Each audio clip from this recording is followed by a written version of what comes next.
the Gauntlet, one of the two, but he's definitely familiar with the build. And when you have double AD carry, who wouldn't want that second answered sensor coming out to give you that strong mid-game spike? Cloud9 going to grab their own jungler in that Rek'Sai for contracts, and now we might get to see that LeBlanc go through for these guys, and it looks like they will lock that one in for Jensen. Ooh, exciting, exciting, and I love this from Team 1. Remember that the Galio was locked in at the end of the first rotation, yet one said, okay, you know what? We think that that's still more likely going to be a top laner, so we're just going to keep banning away mids, try and force Jensen off of his comfort powerful mid laners, but he's still able to get one. You mentioned Rift Rivals earlier. He had an extremely impressive performance on the LeBlanc Dane, and he's continued to demonstrate that throughout the regular season of North America.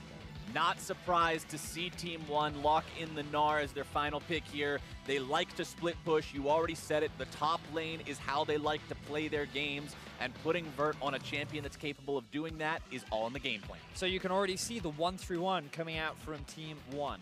Very much the style that they have had so much success with it in their region. You send Lucian off onto one side lane, Gnar off to the other. You get yourself a healthy man and magic resistance to deal with the LeBlanc.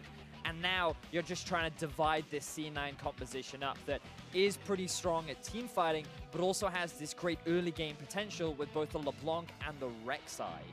Rek'Sai has been rising in popularity recently, and I'm excited to see him in the hands of Contracts, who to me comes across as this jungler who can and likes to make early game plays, especially set up Jensen for success when he's on these assassin style mids. Yeah, there's so many things up in the air now that we're wondering who's going to step up for Cloud9. Like, this team was a team that throughout the course of the regular summer split, Jensen was the one who had to do a lot of the heavy lifting. And then we got to see Sneaky really show up during the Gauntlet, especially against CLG. Had some amazing hero plays there. But Impact's also another guy that I want to keep my eye on this game, Vedius. Because if you're going up against a team who wins through split pushing, who wins through getting the top laner ahead and having that kind of pressure, well, your top laner needs to be able to deal with that. Exactly that. And we had a lot of chats, Captain Flowers, about Impact's performance, how it was fairly mixed during the regular season. It seems to get better throughout the second half of the split, and then coming into playoffs and the Gauntlet, he seemed to really come into his own. He really did seem to have, ironically, a significant impact on the performance of Cloud9. And we'll have to see if he can keep that impact up as they go up against Team 1 Esports, Cloud9's first game here in Worlds 2017. And like the analysts were showcasing on the desk, Cloud9 doesn't seem too intimidated by the prospect of their opponents here during the play-in stage. They seem to be pretty confident in their ability to win on this one. I mean, Jensen's quote about, I still don't know who I'm playing against after watching the play-in draws. What surprise! Oh, you're playing against Team 1. There you go. Well, looks like you're playing up against Team 1, specifically Brewster here on the Lucian there in the mid lane. Jensen's LeBlanc, always a lot of fun to see. Maybe he can go off, carry this game, do some amazing plays of his own, but he will have to go through Brewster to do it. So let's talk a little bit about some of the matchups that we're going to have, because from a player perspective, we've got a lot of exciting players. We've also got a lot of exciting champions showing up in this first game, like the Nidalee coming out from Forland. This guy, young player from CBLOL, but a big playmaker, very cocky. What you will see from him is that he likes to yell at his opponents. Just like we heard from Talkers. Yeah. They yell and they scream and they taunt. Exactly, but this guy specifically, when you watch his player cams in the finals, every time his team gets a kill, he's up, he's bumping around, he's like, yeah, do you see that play, do you see that play? This guy has a lot of confidence, and he rides a lot on tempo and advantage and pressure. And Nidalee is a great champion for being able to get that, especially against tanky junglers, because you run into the enemy jungle, you steal away all their camps, and the tanky jungler cannot trade against the early game skirmishing that a Nidalee can provide. But a Rek'Sai, not quite your conventional early game tank, and can really match some of the early skirmishing power that Nidalee is looking to provide. Along with what we're expecting to see based on champions, I also want to touch a little bit on summoner spells, because we do have some mismatches this game.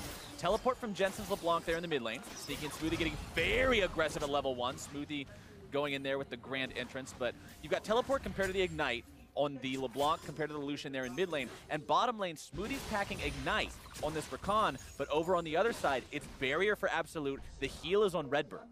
And this was something we were talking a little bit about in Game 1, the rush of on sensor.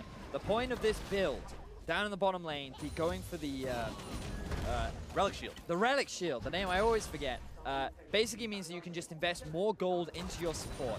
Remember, Janna last game had like an 800 gold lead on the enemy support. Well, silly. It's going to be even more significant when you're having all this investment. And the barrier heal is just to give even more peel for the Kog'Maw. But the thing is about this whole composition is, yes, you have the 1-3-1 coming up. You also have this amazing siege potential, because assuming that the Nidalee does go for the Unholy Grail plus Uncensor build, her E heal that was nerfed on, that was slightly buffed on this patch, plus the attack speed steroid that it gives to your AD carry, you just melt towers. You melt them so quickly, and it just makes your your tower sieging that much stronger. The one thing you also got to worry about is these early ganks that might be getting set up here. Contracts very patiently waiting.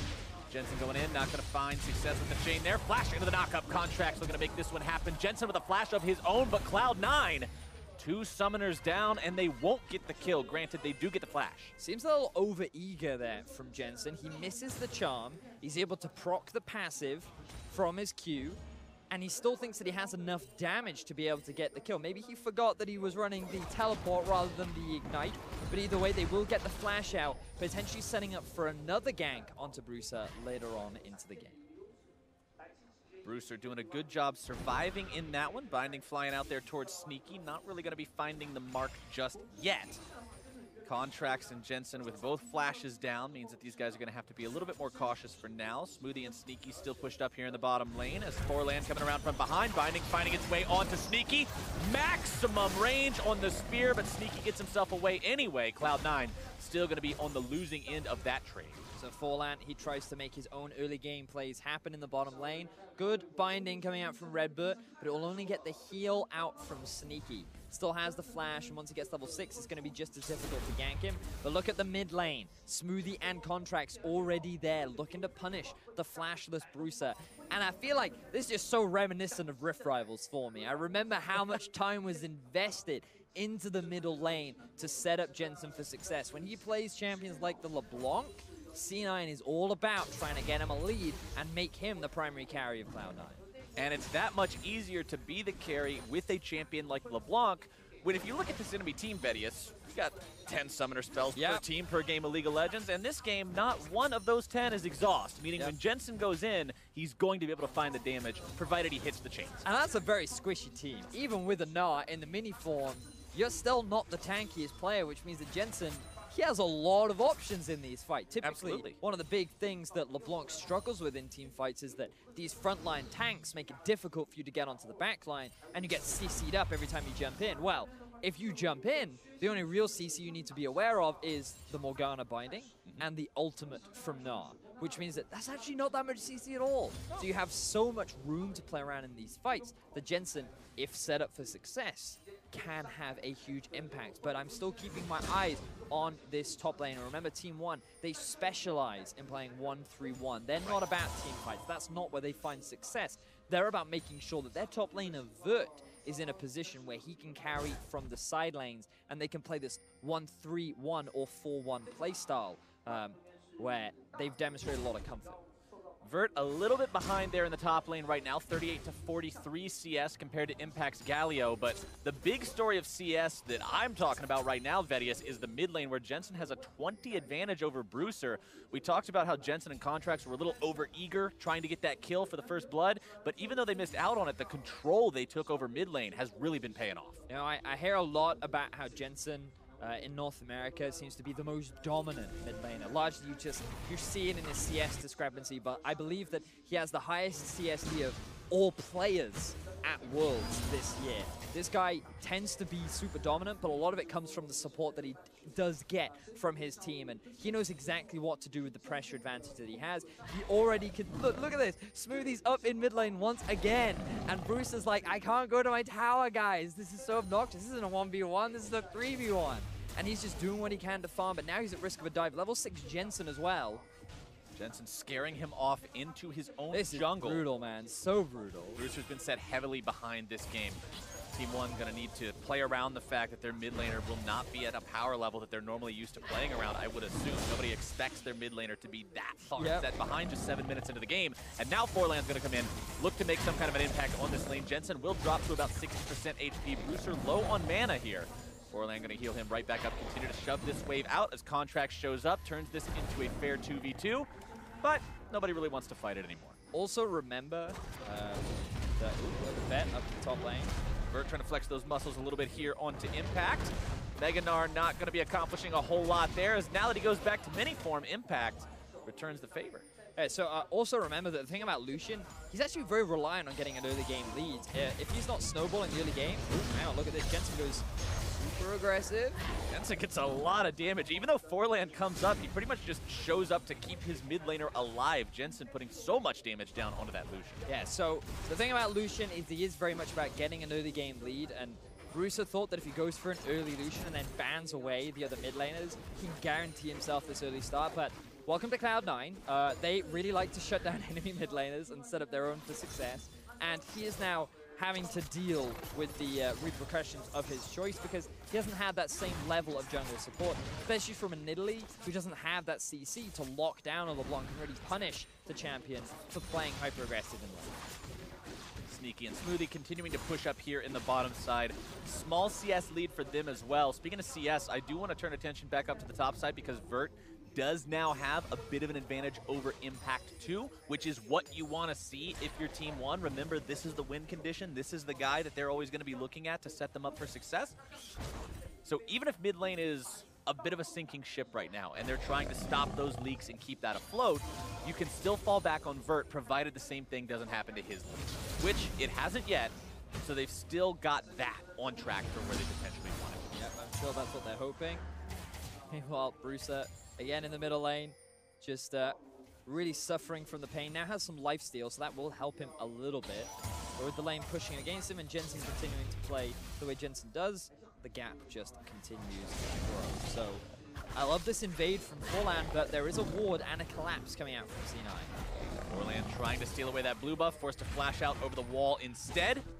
Jensen not going to go immediately after him. Impact potentially gonna go over the wall here. Yep, flash into the taunt, not finding Forlan. Not what Cloud9 needed to see there. Impact just a smidgen too far away as the root comes down onto Contracts. The culling comes out. He loses about 3/4 health from that, and C9's forced to retreat. So Redbird makes his way up to help the rest of his team because he notices that Smoothie's trying to set up a roam. Both AD carries left in the bottom lane, but nothing really gained for C9 so far in this early game. So return to farm. C9 are happy for this so far because both AD carries are going pretty even. The top lane isn't at such a massive deficit that they really need to worry about the Gnar right now. And it's interesting that Vert decided to go for the double Doran's Blade rather than trying to get himself that early phage where the matchup really starts to swing in the Gnar's favor. But now the flash is down for Impact. I'd love to see a bit of pressure from Forlan up into the top lane. Try and get this Gnar into a position where he can be the split push threat and maybe even draw the LeBlanc away from the rest of the team to allow Brewster to then come back into the game. 10 minutes, nearly 11 minutes into the game, Vedius, and we still have no objectives claimed, no kills taken. Cloud9 trying to change that now with plenty of pressure here in the mid lane. Smoothie jumping around, keeping his allies protected. More damage going to be applied to this turret, but the rotations do show up from Team WE. Not from Team WE, that was last game, from Team 1. I see an E in the name and I immediately revert to the wrong place, but Team 1 does get their guys in place in time, which means that they will protect that turret from too much damage. So now C9, they're setting up for the man in Drake. They have pressure in mid. They've pushed up a wave on bot. They've taken themselves the Scuttle Crab too, and they have the TP on Impact in the event that one tried to force the fight. I think they should be able to pick up this objective for free, unless Team 1 are feeling spicy. Jensen losing about half his HP to Vert's rotation. Cloud9, 5 men strong here at the Mountain Drake, not allowing Team 1 to get in there and contest that one, and they will get themselves the first objective of the game. So Impact TP's in preemptively in the anticipation that one might try to answer, and they're fine with this because Jensen has the TP as well. Here comes the ulti from Brewster, and Jensen goes in. Jensen going in, finding the chain this time. Brewster going to be taken low. The root is there. The entrance from Impact will make an impact indeed. First blood for Jensen. Now going to be taken out by Forlan in retaliation. Impact needing to find his way out of this one. Vert and Forlan looking to find this 2 versus 1 kill. Vert, plenty of damage on that Gnar. Continuing to come through on that one. One last auto attack. The boomerang is going to be sidestepped, and the charm for the reversal for Contract. Forlan tried to give the kill over to his top laner. He wanted to set up Vert for success, but then Contracts comes out at the clutchest moment. The follow-up from Smoothie as well provides enough CC to lock down Vert, enabling them to get the turnaround kill. You can't make those kinds of plays. Forlan now trying to protect his own red buff, not able to do so, but just take the kill. Fire off the auto attack, put that 300 gold under your belt instead of just not getting it at all. Here's a replay of how Jensen found Bruiser. So Bruiser still doesn't have his flash up. He wanted to just clear the wave and back off, but unfortunately for him, Impact was here. The one laner that hasn't showed up in mid yet finally arrives to the party, is able to get Jensen a kill, and then you'll see Forlan is like, hey, all right, you can take this kill. That's fine, dude. I don't need to get the execute. And then just in the nick of time, the damage reduction from Impact along with the flash knockup, the charm to boot. And the ignite. He threw everything in the kitchen sink in there against him to find that kill in time, and he did do it. Good rotation there from Smoothie, making sure he showed up in time, but also something that's probably going to be on the mind of Forlan, knowing that he could have got that kill onto Impact. Probably see him pull the trigger the next time he gets that opportunity in the future. And while the gold lead looks close, unfortunately it's the opposite of game 1, where now all of the gold that's on the support of Team 1 is making that gold deficit look much smaller than it actually is, because the mid laner is behind just over 1,000 gold. The AD carries are about even. The jungler from Team 1 also behind. Vert, after that death, is now also behind. So the whole top half of the map for Team 1 are struggling in the early game so far. And Cloud9, considering their composition, they're off to a great setup for later on into the game. You can also take a look at the items. The Gunblade completed for Jensen's LeBlanc. Definitely a power spike on that one. The power of the active making it so easy to hit the chain and just make the rest of the entirety of your combo go off. Righteous Glory will be the first item for Impact. That's almost completed as well. And we know the kind of playmaking that that item enables, especially for a champion like Galio that can just charge up the taunt, get in there, and land that CC. Binding finds its way out onto Smoothie. A little bit of damage from the Living Artillery. I think this is one of the first times that I've seen Kog'Maw in pro play without the Dogmaw in a long time. It feels good, man. It feels good. You don't like the dog? I hate that skin. If nothing else, I appreciate it just for the sounds that you get when the W is on. The arf, arf, arf during the middle of every team fight just makes League of Legends a little bit of a brighter place.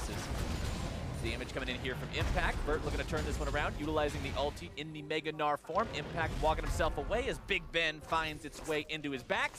But Sneaky and Smoothie will be working on grabbing that turret first blood here in the bottom lane, and they find that for Cloud9. So things on a similar trend to what we saw in game 1 of the day between Team WE and Lion Gaming, where the pool one, the highest seeded team, C9 and Team WE, seem to get that early game advantage. But the big difference between this now is that C9, they have a lot of engaged tools. Rakan with the Rek'Sai flank, Galio follow-up. So many ways to start fights off. And the one thing about Cloud9 is, come the mid-game, they are a good team-fighting team. And with the dominance that Jensen has over his lane opponent, along with the pressure that Contracts is exerting down the bottom lane, C9 are setting themselves up for these mid-game fights, which is where Team 1 often do struggle because they're so used to playing with side lane pressure. When a team just groups up and runs it down mid, they kind of get flabbergasted and don't know what to do. Or in this case, runs it down bot. They just found turret first blood. They immediately grab turret second blood in the same lane. And for those of you guys who might not have been looking at the side of your screen just a moment ago, the stat comparison, Jensen normally up around 12 CS at 15 minutes. This game he's up a casual 46, going after Bruiser. Chain finds its way onto that route as here comes Contracts to eat him alive. Getting the kill on the Rek'Sai, number 2 this game, now having to escape as Vert and Forlan make their way into the fight, trying to finish him off. Nice escape from Contract so far, but he will not get all the way out. Forlan barely going to be escaping the chain. The airborne knockup coming out from Smoothie onto Vert, who will still manage to get himself away from this one. 1-for-1 overall. But continuous pressure keeps being put onto Bruiser. Still only level 10. The CS discrepancy is building even larger in favor of Jensen. This Lucian is not having the early game that they would have wanted, forcing Team 1 to be in a very tricky situation. Just so you know, We are now officially at a point where Brewster has less than 100 gold more than Redbird. The support and the mid laner are 100 gold apart right now on the side of Team 1 Esports, which is really not a good omen for these guys. That Lucian is going to be all aboard the struggle bus, trying to get his way back into relevancy. So now things go into the mid game. Things now pivot for Team 1. All of the eggs are on the absolute basket. He's playing the Cogmore. He has the late game threat. You have the Unsensor. Let's see how he handles this dive. The eggs might get knocked out of the basket only momentarily here. Impact thinking about going into this one. Finds the flash into the taunt onto Redbird, who manages to get himself away for now, but the winds of war blow in the favor of Cloud9 and find their mark. Contracts. Hero's entrance will keep him safe from any sort of retaliatory damage. Absolute now going to be taken down by Sneaky. 2 for 0 going the way of Cloud9. The Kog'Maw body will find some damage onto the bottom lane, but that is about it, Vedius.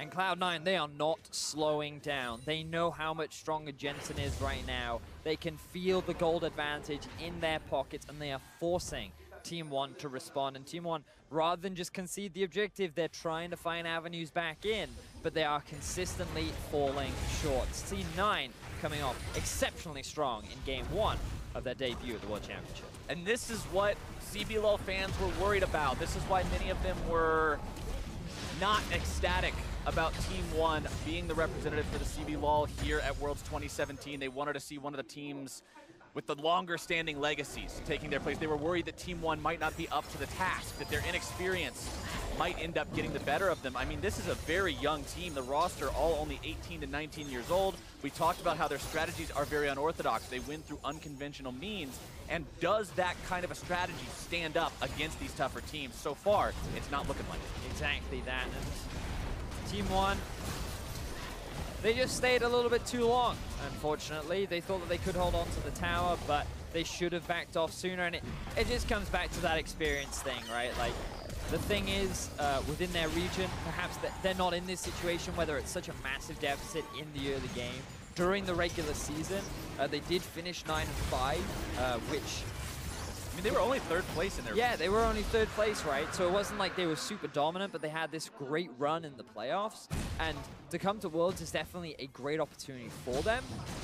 But this composition is very unique. It's very novel. And yes. It is exceptionally difficult to execute. And to try this kind of comp against a team in Cloud9 where the organization has been at Worlds for the last 5 years, you know, it's definitely a statement to make. And if you make it work, then great. But they were not expecting that level of pressure to be exerted in the middle lane. And I like that phrasing of wording it as a statement, because this team, if you look at the way their games ended, even in their own region, wins and losses were both very decisive for them. And when you're decisive, when you both win and lose, what that says is you just go all in on your own game plan. If it works immaculately, you win quickly. If it fails with flying colors, and you lose just as quickly. Yep. This team is not a team to say, okay, we're going to have a plan somewhere in the middle, we're going to play it slow and steady, we're going to adapt as we go. They have a plan, and that is the plan. Yep, and unfortunately for them, even if at this point they try to execute the plan, C9 literally just have to group up mid and force a fight. They know they're stronger, they know they have a front line and tanks, and against this very squishy lineup, they can focus whoever they want. So they're just going to keep grouping up and keep forcing fights. Jensen jumping in there onto Brewster, losing almost all of his life. A little bit audacious there from the Cloud9 mid laner. Really just trying to blow Brewster out of the game, but Brewster showcasing the fact that he's not that far behind. Yeah, Brewster very much of the opinion, well, if you want to eat a full culling, then I'll happily give you a full culling. And Jensen's like, hang on a second, you're 50 CS down, how do you still do damage? Which means the Cloud9 will be forced off that tier 2 tower. And they're just going to have to back off for now, but it just means they can spend their gold, Captain Flowers. And that gold lead is not slowing down in favor of Cloud9. Yeah, gold being invested into items, a lot more useful than gold just sitting in your pocket. Contracts waiting around in this brush as Burt walks towards it, but not going to go any closer for now. Level 9 on the Morgana does mean that he's got that black shield at level 3, the binding at level 5. We do see a lot of Morganas these days not even bother with the Tormented Soil. It's just not in the wheelhouse anymore. So getting that shield stronger and stronger to avoid the burst and the ability to pop it from Cloud9. And we've talked a lot about things looking pretty dire for Team 1, but again, there's still the possibility of the absolute carry. He is playing the Cogmore. We know how much damage it can throw out. You can see on Forlan he's working towards the Unholy Grail, and you would expect an Ardent Sensor to follow it up shortly. But even if he doesn't get the Ardent Sensor, you still have great utility for your AD carry in the attack speed surge his heal can provide. They just need to scale now. They need to try and defend, but C9, they're not going to give him that opportunity. Oh, Forlan in some trouble. Contract going into the ground, coming out with the ulti, setting up the kill there as Smoothie takes the credit for it. Cloud9 getting themselves back out here. You can see Contracts. I also want to go ahead and highlight the fact this is not Cinderhulk, Knight's Vow, tank for the team Rek'Sai. This is Warrior, Black Cleaver, carry, duelist, kill people Rek'Sai. As now Cloud9 with that pick onto the enemy jungler going to be starting up the Baron only 22 minutes into the game. It's up to Team 1 to stop this. They cannot allow Cloud9 to find this objective this early. Colin coming in over the wall. Vert going to be taking a lot of damage as Absolute grabs the kill onto Contracts, but Impact now there into the back line. They've grabbed the kill onto the enemy top laner as well. Cloud9 seeing if they can chase these guys down. Ultimates expended across the board. Jensen trying to find his way onto Redbird. I talked about that shield value going up, but it's still not enough. Going to be popped nearly instantly. And Absolute is absolutely dead. Brewster's still trying to get his way out of there, but he will just barely survive. Forlan now also up and running yet again to keep this mid laner alive. I don't know how long that's going to be successful, though, because Cloud9's pushing 4 men strong down the mid lane, looking to take out that tier 2. Find it no problem whatsoever and walk themselves away. And I'm loving the team fight focus from C9, utilizing the Baron to force a fight. The enemy has no jungler. They're forced to contest because if they lose that, the game looks even more dire. So Team 1 naturally come and try to answer, and C9 go, okay, Vert is the biggest threat to us potentially losing this fight. So I'm not going to run the risk. We're just going to turn onto Vert the moment he goes to Mega Gnar, shut him down, and then there should be no danger. And they did it so cleanly. So again, watch Vert here. He's sitting on the front line. He goes into the Mega Gnar form. Instant collapse. He is not that tanky in the early game. They can easily force him down. But what they don't realize is that Absolute is just chunking through their jungler. You talked about how he went for that full damage build, and he ended up paying for it in that moment. But when it's only a Morgana and a Cogmore versus a LeBlanc, C9 can very easily chase this one down, and at the very least, get themselves an objective to add to the 3 kills they put themselves up. More success for Cloud9 means we're at the point in the game now, Vedius, where they have a 6,000 gold lead, as well as a 6 kill lead and 2 Drakes up over their opponents, 5 turrets to 0. All the metrics you can measure the game by going in the favor of Cloud9. Adaptive Helm also completed for Impact, so he's going to be tanky against the magic damage as well as the physical damage from his opponents, thanks to the Righteous Glory and the Ninja Tabby. Want to go ahead and mention what you touched on there in game number 1 about the Adaptive Helm also reducing a lot of the damage from Kog'Maw, considering he is an AP damage champion when you're talking about the on-hit damage from his W, as well as just having extra AP from the Ginsu's Rage Blade, buffing up those living artilleries and just making him stronger in general with the spell casting. Adaptive Helm going to do a lot to reduce that damage output. Morello Namicon also completed for Jensen, means the burst. Oh man, it's scary. Bramble Vest 2 to just add insult to injury against the double AD carry. Impact, pretty much unkillable. Yeah. Not a lot going to be taking this guy down very soon, but speaking of stuff getting taken down, Drake number 3 goes away at Cloud9. Sneaky secures that one for the team. Means they're going to have 2 of those now. It's a trap. Baron is that much scarier. Redbird, ooh, just barely getting away with the blast cone. That was half his HP gone in a single hit from the chain. Jensen Plant to the rescue. looking a little terrifying right now. Everybody on Cloud9 is very scary at this point. That's true. That's Team 1 pretty much needs to find Cloud9 going too deep, like what we talked about with Jensen, trying to find that kill onto Rooster in the top lane between the 2 turrets. They need to find Cloud9 making some sort of an audacious play and punish them for it. Yes. It's pretty much on Cloud9 to lose this game now for Team 1 Esports to really stand a chance. Again, we look at the Cogmore and we think maybe he could be a potential win condition later on, but given how tanky Impact is and how much solid of a front line, it's going to be challenging. So now I'm very much evaluating how cleanly C9 can close out this game, because if you want to take that convincing first place spot, you want to do it in a convincing style. So being able to get clean victories over your opposition is going to set you up nicely when that group is just goal. Forlan trying to go in and steal away Baron. Instead, he only finds his way into the respawn timer for the next 35 seconds. Cloud9 grabbing Baron just shy of 27 minutes. taking out the enemy jungler in the process. Now they've got that 5 versus 4 push. They send Jensen to split push up into the top lane. The other 4 are going to be set up as a squad here in mid. This is the Baron play that ends up making a huge gold impact to the game. I like the attempt from Forlan. If they steal it, they're allowed to stall for longer. They have the potential of winning late game fights. But C9, they were ready. Even though he gets into the pit, Forlan isn't even close to stealing away the objective. And now with the Baron buff, C9, they just start to play on both mid and top. A slow push in the bottom lane as well. With the Baron in power.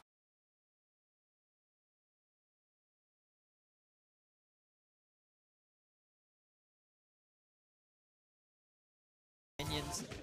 It's only a matter of time before one start to lose those base structures. And I don't think you can fault Forlan for the decision there. I think it comes down to, is the chance of him stealing this better than the chance of us winning the game if we just give it away? And as low as the chance of him stealing it was, I think the answer is yes. I think if you just give the Baron away to Cloud9 there, and you let this current situation play out like it is right now, but without trying to contest it, you're just giving the game away. Yep. There's only so many things that you can sit by and abide when you're behind, and that is not one of them. Precisely right, Captain Flowers. And speaking of, or going back to rather, the aggressive build of contracts, he's rounding things out with the GA, getting that extra AD in there along with the ability to respawn.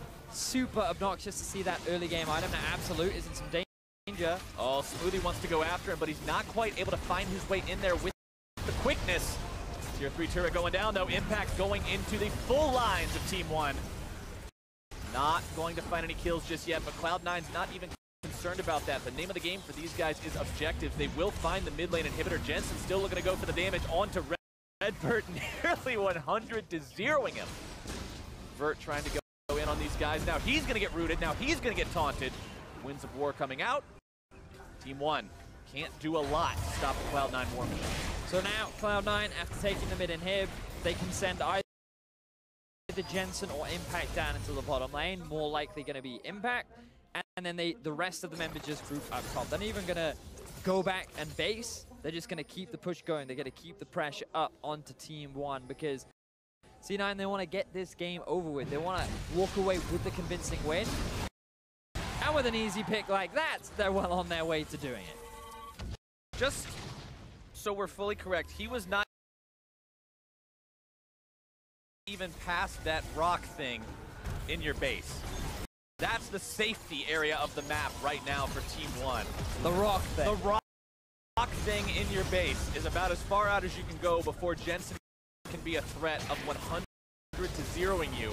Cloud9 now taking out the top lane inhibitor to go along with the mid one. They've got 2 lanes down. Looking like they're not even that concerned about the bottom lane. Marching up mid now to finish off the Nexus turrets themselves. Absolute still dead for another 10 seconds. Nexus turret number 1 already down. Impact on the front line, dashing in there with the Justice Punch to keep Vert away. Vert does have a full Mega Gnar bar. Contracts finding the Prey Seeker there onto Redbird. Turret nearly going to be falling now. They take Vert down. The last fight of the game going to be breaking out as Brewster gets deleted by Sneaky. A killing spree for the Cloud9 AD carry. Redbird walking himself away, and Cloud9 with a very convincing victory. Nothing more to say. Clean from Cloud9. They stuck to a very conventional Cloud9 playstyle, which is put Jensen